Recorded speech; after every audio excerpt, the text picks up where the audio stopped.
Bien, a partir del año 1760 España resurgió. Resurgió y materializó un importante refuerzo en el ejército y en la marina, ayudado por las medidas económico-fiscales puestas en marcha por los ilustrados. Medidas fiscales que, por otra parte, ocasionarían disturbios en América. Probablemente porque el espíritu ilustrado se distanciaba del espíritu humanista que había hecho posible con un mínimo esfuerzo humano y un gran esfuerzo espiritual conformar la estructura de los virreinatos americanos.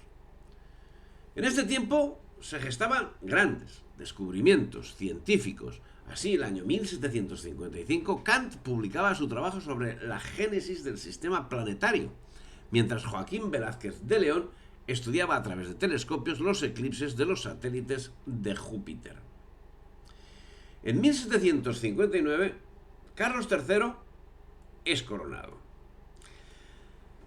A lo primero que tuvo que enfrentarse el año 1761 fue a la Guerra de los 7 Años, como consecuencia de la invasión británica llevada a cabo en Honduras ese año, tras la firma del pacto de familia entre la corona española y la corona francesa.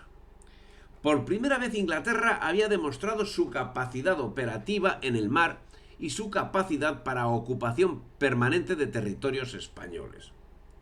La ocupación de la provincia francesa de Quebec, que tuvo lugar entre 1759 y 1760, y la invasión de La Habana, iniciadas el 6 de junio de 1762, mostraron a España la necesidad de emprender reformas de profundidad en la Armada. España, sin embargo, no reaccionaba ante los acontecimientos, a pesar de que, como queda señalado, mantuvo guerras contra Inglaterra a lo largo de todo el siglo y contra Francia en los periodos de 1792 a 1795 y entre 1808 y 1814. Sin embargo, la invasión inglesa a Cádiz fue resistida y derrotada por la Marina española, prueba de su capacidad defensiva y del mantenimiento del imperio. Pero poco o nada más se hizo. En esta época, y gracias a la acción del Marqués de la Ensenada, España contaba con una armada acorde a sus necesidades. Pero a partir de ese momento, nos señala Rafael Olaechea, que las inversiones y dedicación que España prestaba a la modernización eran más bien escasas, y todo movido por Ricardo Gual, masón al servicio de Inglaterra. El caso es que mientras Inglaterra invertía al año 1.280 millones de reales en su marina, España, que poseía la mitad de barcos, no gastaba anualmente sino 140 millones de reales. Y el Marqués de la Ensenada actuó, puso en funcionamiento los astilleros de Guarnizo e hizo una grandísima labor.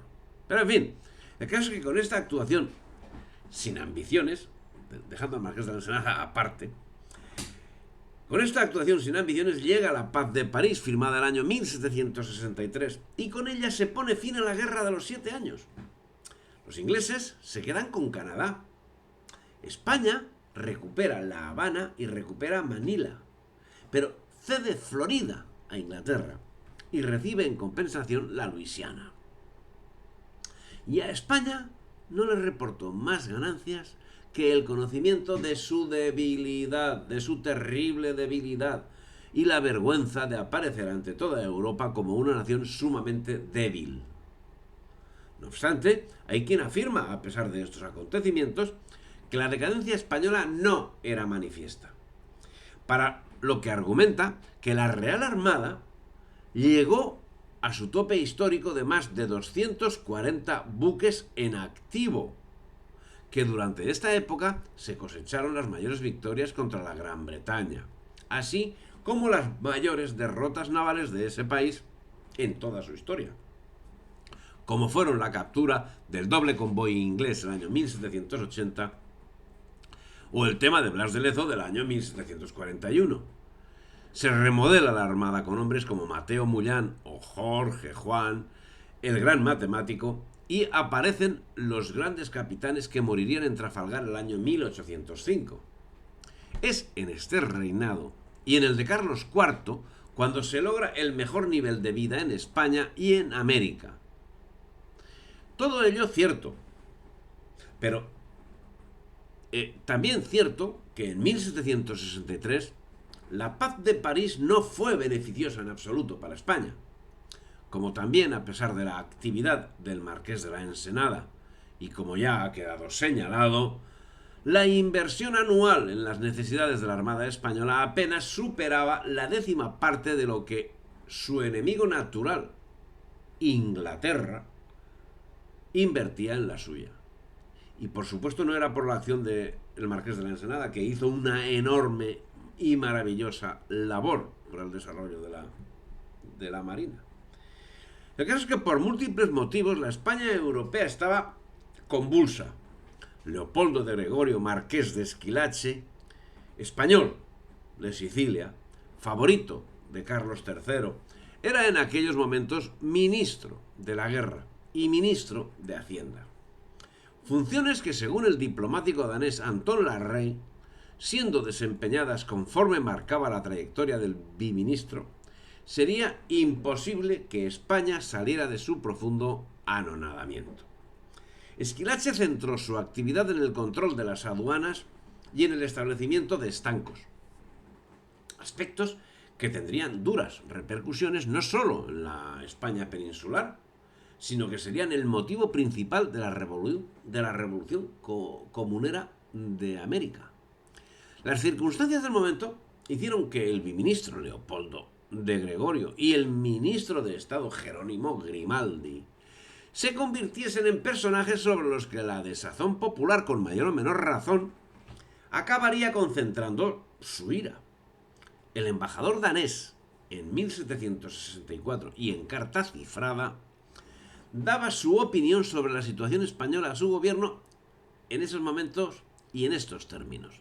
Decía: una monarquía tal como está regida la de España, una nación entera hundida en la más profunda miseria, agotada por las vejaciones y los impuestos, sin que estas contribuciones pongan al soberano en estado de protegerla con suficiente eficacia, debido a los enormes abusos que se han ido acumulando en todas partes y a la relajación general de toda la maquinaria. Un pueblo que de un día a otro se ve en el triste estado de tener que combatir contra la más horrible carestía, es muy poco apto para producir celos a sus países vecinos. Y apenas defendería sus propios hogares, que casi le resultan una tierra extraña, desde el momento en que cesa de suministrarse las más elementales necesidades de la vida. Lamentable, muy lamentable, máxime si tenemos en cuenta que las circunstancias de estas afirmaciones, realizadas como informe secreto para un gobierno extranjero y no como declaraciones públicas, aparecen como certeras y como carentes de otro ánimo que no sea el de informar los aspectos más cercanos a la verdad.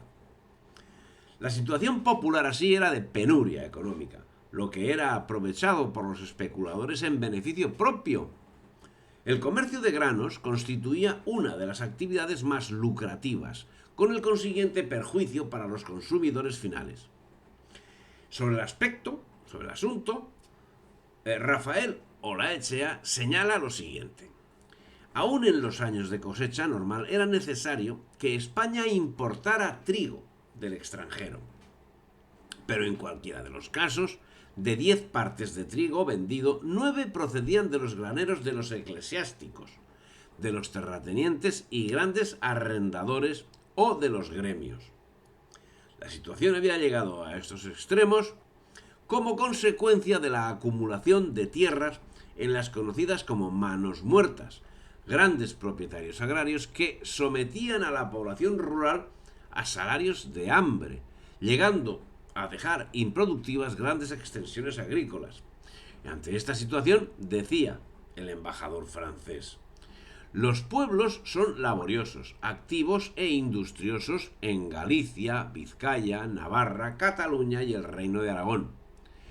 Solo en las Andalucías y las Castillas, sobre todo la Nueva, la pobreza del bajo pueblo es extrema, y esto viene principalmente de que la mayor parte de las tierras pertenecen directamente al rey, a los grandes señores y al clero secular y regular. Estos señores descuidan la agricultura. El clero, especialmente los frailes, la explotan ellos mismos y los campesinos que no tienen tierras en propiedad solamente pueden subsistir con el trabajo de sus manos o pidiendo limosna. Y esto último es lo que de ordinario prefieren. Esta situación hacía que labradores sin trabajo se desplazasen a las ciudades, contando Madrid en estas fechas con una población de 200.000 habitantes. Población que, a pesar de ser años en los que la mortandad superaba a los nacimientos, la población madrileña crecía como consecuencia de la emigración procedente del campo, atraída por los puestos de trabajo que finalmente quedaban cortos ante la demanda existente. En estas fechas el precio del trigo había subido en Madrid de 8 a 26 reales y los precios de los artículos de primera necesidad se habían quintuplicado en una década.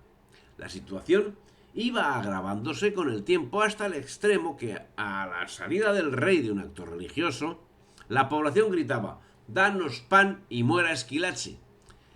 La quiebra del Estado era manifiesta y la corona pagaba a sus acreedores con pagarés a cargo de los reinos de Indias, de donde reiteradamente llegaban devueltos. Si te ha gustado el vídeo, dale me gusta, difunde y suscríbete al canal.